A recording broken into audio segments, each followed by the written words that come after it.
دبیجن روژه کی پاشا هبو سالوگرا روژبونا وی ده گندیا جیرا خلات دبرن لگو درفتا خواه جیرا یان گیای قنج دکرن گورس یان بین خوش هر یکی جوان تشتک جوی پاشای را دبرن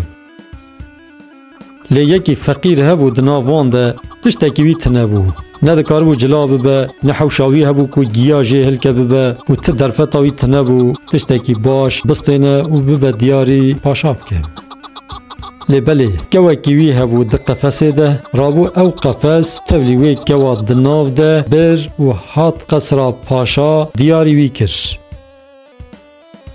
پاشا او قص دیاری جره هاتبون دناو توا ده بالاوی دیاریا وی فقیری کشاند پاشا جرا گو اف دیاریا تج مرا پر غریب هات چه جداتیا وی کوی او وان طیر دنج هف هیه وی فقیری گو پاشای من اف کو جخینی دنگ خواه جبونا نیچیروانا سروته کی پر مزنه لورا اف کوا کو ویگا هند قفسه داد بینن به وی کوی هند کارن رفی کوا توا بدن هف گوان وی کوی دبن نیچیره دحفکه کی لعرده داتینن و وی کوی دخناوی دحفکه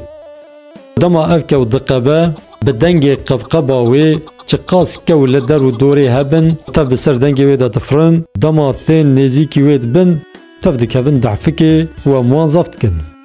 آگو جداتیا وی طیره جوان دن اوه کو بوی آوائی تیناس کرن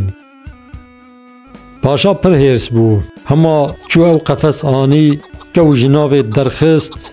بسری وی کوی گرد جبدن آوی قد کر و آوید دلم گو پاشای من ما مسوجه کر من خطای کر گلو من نباشیه کر من او کو جترانی کو از بوم صدم آوی هرساته مزانب یا من ندانی گلو تا چما سری وی جه کر